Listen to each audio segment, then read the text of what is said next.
మీ ఇష్టం వచ్చిన నిర్ణయాలు తీసుకున్నారు. ఇప్పటి వరకు కూర్చొని మోహన్ రెడ్డి పవన్ గారు కళ్యాణ్ మళ్ళీ ఎన్ని సీట్లు వస్తారండి. ఇచ్చాం, మీకు ఎన్ని సీట్లు వచ్చాయనేది కూడా రవికిరణ్ గారు, కాదు రవికిరణ్ గారి కన్నా ముందు రవికిరణ్ గారు ఆన్ స్క్రీన్ ప్లీజ్.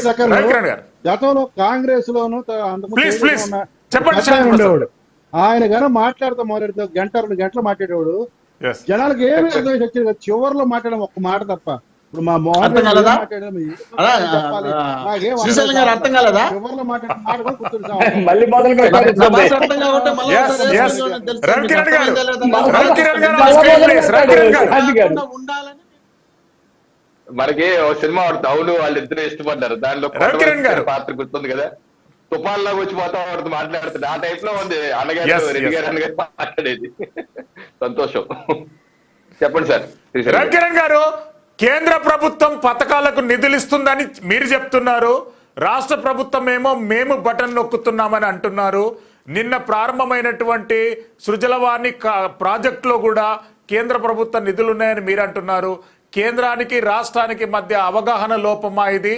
లేదు అంటారంటే కేంద్రం ఇచ్చే నిధులను బీజేపీ సరైన పద్ధతులలో ప్రజెంటేషన్ చేసుకోలేకపోతుందా? లేదండి, రాష్ట్రంలో అమలు అవుతున్నటువంటి అన్ని రాష్ట్ర ప్రభుత్వ మాక్సిమం అన్ని కార్యక్రమాల్లో కేంద్ర ప్రభుత్వ వాటా 60% నుంచి 70% వరకు ఉంటది ప్రతి దాంట్లో. ఉదాహరణకి రేషన్ ఉంది. ఈ రోజు దేశంలో 81 కోట్ల మందికి ఉచితంగా రేషన్ ఇస్తున్నాం. సో ఇప్పుడు మన రాష్ట్రంలో 2,70,00,000 మంది ఉన్నారు. వాళ్ళందరికీ ఉచితంగా కేంద్ర ప్రభుత్వం, దీనిలో రాష్ట్ర ప్రభుత్వం ఏమి లేదు, కేవలం వాళ్ళ బండి ఉంది, ఆ బండి మీద స్టిక్కర్ వేసుకుని వచ్చి ఇంటికి ఇచ్చిపోతారు. ఏ రకంగా అయితే ఇప్పుడు మనకి బంధువులు అమెరికాలో ఉంటారు, ఎవరో డబ్బులు పోస్ట్ మ్యాన్ కి పోస్ట్ ఆఫీస్ లో వేస్తారు మనకిమ్మని, మనకి ఇచ్చినంత మాత్రం మన డబ్బులు ఇచ్చింది మన బంధువా పోస్ట్ మ్యాన్ అలాగా. అలాగే ఇప్పుడు ఆయుష్మాన్ భారత్ ఉంది, హెల్త్ కార్డ్స్ 5 లక్షల రూపాయల బీమా కేంద్ర ప్రభుత్వం ఇస్తుంది. సో ఒక రాష్ట్ర ప్రభుత్వం కూడా కొంత అందజేస్తారు. ఇప్పుడు మీరు అన్న జల్ జీవన్ మిషన్ దేశవ్యాప్తంగా తీసుకున్న కార్యక్రమం. ఇప్పుడు 2019లో దేశవ్యాప్తంగా 3 కోట్ల ఇళ్లకు మాత్రమే కుళాయి కనెక్షన్స్ ఉన్నాయి శ్రీశైలం గారు. అయితే మొత్తం ఉన్న ఇళ్లు 20 కోట్లు. సో మొత్తం మిగతా 17 కోట్ల ఇళ్లకి కుళాయి కనెక్షన్ ఇవ్వాలి కేంద్ర ప్రభుత్వం 2.5 లక్షల కోట్ల రూపాయలతో జల్ జీవన్ మిషన్ కార్యక్రమం. దానిలో భాగంగా రాష్ట్రంలో కూడా సుమారు ఇప్పుడు వరకు గతంలో ఒక 25 లక్షల వరకు ఇళ్లకు మాత్రమే ఉంది, ఇప్పుడు వరకు ఒక 60 లక్షల వరకు ఇవ్వగలిగాం. 2024 లోపు మొత్తం అందరూ ఇవ్వాలని మొత్తం. అలాగే ఈ పథకంలో దేశవ్యాప్తంగా 10 రాష్ట్రాల్లో 100% కుళాయి కలెక్షన్ ఇచ్చేశారు. సో ఈ దేశవ్యాప్తంగా జరుగుతుంది. ఇప్పుడు మధ్యాహ్న భోజన పథకం ఉంది, జగనన్న గోరు ముద్ద అంటారు, అది మిడ్ డే మీల్ స్కీమ్, అది 20 ఏళ్ల నుంచి ఉంది. వాజ్పేయి గారు మధ్యాహ్నం భోజన పథకం ప్రవేశపెట్టారు. అప్పుడు వాళ్ళకి పిల్లలకి బూట్లు ఇచ్చినా, పుస్తకాలు ఇచ్చినా, లేకపోతే బట్టలు ఇచ్చినా, కుట్టుకూలు డబ్బులు ఇచ్చినా ఇవన్నీ కేంద్ర ప్రభుత్వం. అలాగే అంగన్వాడీ కేంద్రం ఉంది, అంగన్వాడీ కేంద్రం నిర్వహణ మొత్తం జీతాలు కానీ ఒక మేజర్ కేంద్ర ప్రభుత్వం. అలాగే అక్కడ ఆట వస్తువులు కానీ, లేకపోతే అక్కడ వంట చేసే కుక్కి ఆందోళన కానీ కేంద్ర ప్రభుత్వం ఇస్తే, అలాగే రాష్ట్ర ప్రభుత్వం కొంత వాటా ఇస్తాయి. ఈ రోజు కేంద్ర ప్రభుత్వం అందుకనే వికసిత భారత్ సంకల్ప యాత్ర అనే ప్రోగ్రాం మొదలుపెట్టింది దేశవ్యాప్తంగా. దేశవ్యాప్తంగా ఉన్న 2,60,000 గ్రామాలకి ఒక కేంద్ర ప్రభుత్వ వ్యాన్ వచ్చి మొత్తం అధికారులతో సహా వచ్చి రాష్ట్ర ప్రతి గ్రామం తిరుగుతున్నారు. తిరిగి ఏం చెప్తున్నారంటే కేంద్ర ప్రభుత్వం ఇప్పుడు ఉజ్వల పథకం ఉంది, గ్యాస్ పథకం ఉచితంగా ఇస్తారు. ఇప్పుడు 10 కోట్లు ఇచ్చారు, మన రాష్ట్రంలో 6 లక్షల మందికి ఇచ్చారు. సో కేంద్ర ప్రభుత్వ పథకాలన్నీ గ్రామాల్లో ఎలా అమలు చేస్తున్నాం, ఎవరైతే లబ్ధిదారులు మిగిలిపోయి ఉన్నారో ఇంకా అందలేదు వాళ్ళందరినీ ఆ యొక్క క్యాంపుల్లో వికసిత భారత్ సంకల్ప యాత్ర క్యాంప్ లో వచ్చి ఎన్రోల్ చేసుకోమన్నా. ఈ రోజు నేను కూడా పెద్దాపురం నియోజకవర్గంలో గ్రామంలో అటెండ్ అయ్యి వస్తున్నాను.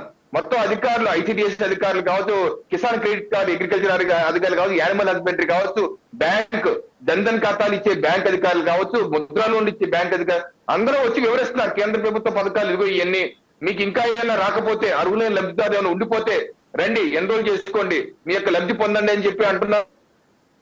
అలాగే అధికారులు కూడా వివరిస్తున్నారు. సో కేంద్ర ప్రభుత్వం ఇచ్చే పథకాలు రాష్ట్రంలో గరిష్టంగానే అమలు అవుతున్నాయి. కాకపోతే ఏంటంటే స్టిక్కర్లు వేసుకుంటూ ఆనవాయితీగా మారిపోయింది. ఇప్పుడు ఇందాక అంటున్నారు కదా మాణిక్యాలరావు గారు, వైఎస్ఆర్ ఆరోగ్యశ్రీని మళ్ళీ జగనన్న ఆరోగ్య అంటే స్టిక్కర్లో మళ్ళీ స్టిక్కర్ డబల్ స్టిక్కర్ అన్నమాట. అసలే ఆయుష్మాన్ భారత్ పథకానికి వైఎస్ఆర్ ఆరోగ్యశ్రీ, మళ్ళీ దాని మీద జగనన్న ఆరోగ్యశ్రీ. సో ఈ స్టిక్కర్లకు వచ్చే ఎంతవరకు పోతే నాకైతే అర్థం కావట్లేదు. అలాగే గ్రామాల్లో గ్రామీణ ఉపాధ్యాయ పథకం ఉందండి శ్రీశైలం గారు, మొత్తం కేంద్ర ప్రభుత్వమే. అలాగే రైతులకి సబ్సిడీ మీద డిఏపి ఇచ్చినా, యూరియా ఇచ్చినా కేంద్ర ప్రభుత్వం ఇస్తుంది. వాళ్ళ దగ్గర ప్రతి గింజ కేంద్ర ప్రభుత్వం కొట్టదు, రాష్ట్ర ప్రభుత్వం కేవలం ఫెసిలిటేటరే. సంధానకర్తలే. రాష్ట్ర ప్రభుత్వం ఏం రూపాయి పెట్టదండి, కేంద్రమే డబ్బులు ఇచ్చుకోరు. కాబట్టి మాణిక్యంరావు గారు అడగండి, వారు ప్రభుత్వంలో 22 సంవత్సరాలు ఉన్నారు కాబట్టి వాళ్ళకి తెలుసు. సో కేంద్ర ప్రభుత్వం రైతులకు ఇచ్చే కిసాన్ క్రెడిట్ కార్డులు ఉన్నాయి, 3 లక్షల రూపాయల వరకు ఎటువంటి పూచీకత్తులకు రుణాలు ఇస్తారు, 7% తక్కువ పావుల వడ్డీకి ఇస్తారు. ఎన్ని కేంద్ర ప్రభుత్వ పథకాలే. ఖాతా ఏంటంటే వాళ్ళు స్టిక్కర్లు వేసుకుంటారు. ఇప్పుడు పంట బీమా, వైఎస్ఆర్ రైతు భరోసా అన్నారు, వాళ్ళు ఇవ్వాల్సింది 12,500 మేనిఫెస్టోలో పెట్టింది, వారు ఇస్తుంది 7,500. మిగతా 6,000 కేంద్ర ప్రభుత్వం పిఎం కిసాన్ ఇస్తుంది, అది కూడా కలిపేసుకొని చెప్పేసుకుంటా ఉంటారు. సో ఇలాగే స్టిక్కర్లు వేసుకునే బాధ్యత. అందుకే కేంద్ర ప్రభుత్వం దేశవ్యాప్తంగా శాంతి ప్రసాద్ గారు, రవికిరణ్ గారు మళ్ళీ వస్తారండి. రవికిరణ్ గారు I come to you again. దేశవ్యాప్తంగా వివరిస్తారు. రవికిరణ్ గారు, శాంతి ప్రసాద్ గారు, అంబటి రాంబాబు గారు, మళ్ళీ అంబటి రాంబాబు గారి ప్రస్తావన తీసుకొస్తున్నాను. అంబటి రాంబాబు గారు మరోసారి పవన్ కళ్యాణ్ గారి వ్యక్తిగతమైనటువంటి జీవితం గురించి వ్యాఖ్యలు చేశారు. వైఎస్ఆర్సీపీ వాళ్ళ అంటే వ్యక్తిగతమైనటువంటి వ్యాఖ్యల పట్ల ఎంతగా చేస్తే పబ్లిక్ లో అంతగా నెగిటివ్ థాట్ జనరేట్ అవుతుంది అనేటటువంటి అంశాన్ని మర్చిపోతున్నారు. ఎట్లా ఈ అంశాన్ని ఎట్లా తీసుకోవాలి? దానికన్నా ముందు మా మోహన్ రెడ్డి సోదరుడు మటుకు నిజంగా అభినందించాలి. అన్న నీకు మొత్తం అన్ని ఫస్ట్ క్లాస్ లో పాస్ అయి ఉంటావు, నువ్వు చదివిందంతా కూడా. ఎందుకంటే ఎంత గడగడగడ చెప్పగలిగిన కెపాసిటీ ఇంతబడికి నేను అవన్నీ చూడలేదన్న. అసలు ఎల్పి రికార్డ్ వేసా కూడా ఇంత గడగడగా చెప్పదు. నీకు నిజంగా ధన్యవాదాలు, అభినందనలు. రవికిరణ్ గారు అంటారా, నన్ను అంటున్నారా? మీ అధినేత ఫస్ట్ క్లాస్ లో భాషలో తెలియదు, కానీ నువ్వు మటుకు ఖచ్చితంగా అన్ని ఫస్ట్ క్లాస్ లో భాష అయి ఉంటావు.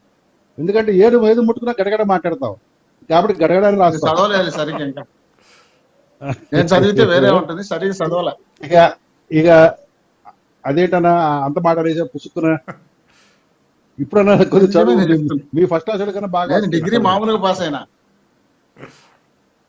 ఓకే, ఇప్పుడు ఈ ఆంబోతు వ్యాఖ్యల గురించి ఇప్పుడు అతనికి సీట్ కన్ఫర్మ్ లేదు. ఇప్పుడు మేము చర్చలో కూర్చున్నామన్నా, మీరు లాయరు, చర్చలో కూర్చున్నాము. పెద్ద మనిషి మాట్లాడేటప్పుడు మనం మాట్లాడేడు ఆంబోతులు అంటే మాకు 2 సార్లు ఎమ్మెల్యే 2 సార్లు పోటీ చేసి 15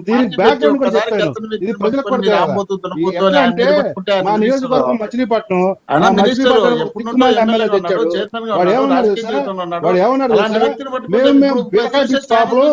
కాబట్టి పవన్ కళ్యాణ్ బీరకాయ పీచు పవన్ కళ్యాణ్ గురించి అంటే కాపులు అయి ఉంటే చాలు బీరకాయ పీచు వచ్చేస్తుంది, ఆ పీచు ద్వారా ఎంతైనా మనం పీక్కోవచ్చు అని మా వాడు టీకా పరిచయం. మీరు ఎవరు మాట్లాడలేదు, మీ అధినేత మాట్లాడలేదు. కాబట్టి మా యొక్క ఎమ్మెల్యే ఇచ్చిన ఆ యొక్క ఐడియాలు తీసుకున్నప్పుడు మాట్లాడుతున్నాం. మరి ఆంబోతు కూడా మా వాడే కదా, బీరకాయ పీచే కదా, ఆ పీచులు పీకుతున్నా ఇప్పుడు. అందుకే నువ్వేం బాధపడక్కర్లేదన్న మోహన్ రెడ్డి అన్న. అతను రెడ్డి కదా, రెడ్డి మావాడు కదా. మా ఎమ్మెల్యే మాట మా మాజీ మంత్రి మాట వినాలి కదా. మా ఎమ్మెల్యే మాజీ మంత్రి మాజీ అవ్వలేదు కదా, మాట వినాలి. మీరు పెద్దోళ్ళు కాబట్టి నాకు వైసీపీలో ఘనమైన వ్యక్తి, జగన్ రెడ్డి అత్యంత గౌరవించే వ్యక్తి, గౌరవించే వ్యక్తి, ఆ భాష ఇష్టపడే వ్యక్తి. కాబట్టి మోహన్ రెడ్డి అన్న, నువ్వు మీ పార్టీలో ఏం ఆడుతున్నావు, నువ్వు ఆ రకంగా మాట్లాడతావు చెప్పి నువ్వు నీ పార్టీలో ఏం అటువంటి సన్నాసి మాట మాట్లాడతారు. మా పక్కన ఏదో మాట్లాడి దాడి చేస్తాను. పవన్ కళ్యాణ్ అంటే కదా వచ్చింది అక్కడ మంత్రి పదవి, ఇంకొక ఆమె అట్లాగే మంత్రి పదవి వచ్చింది కదా. కాబట్టి భాషది ఉంది కాబట్టి నువ్వు మాట్లాడుతున్నావు కానీ ఖండిస్తున్నావు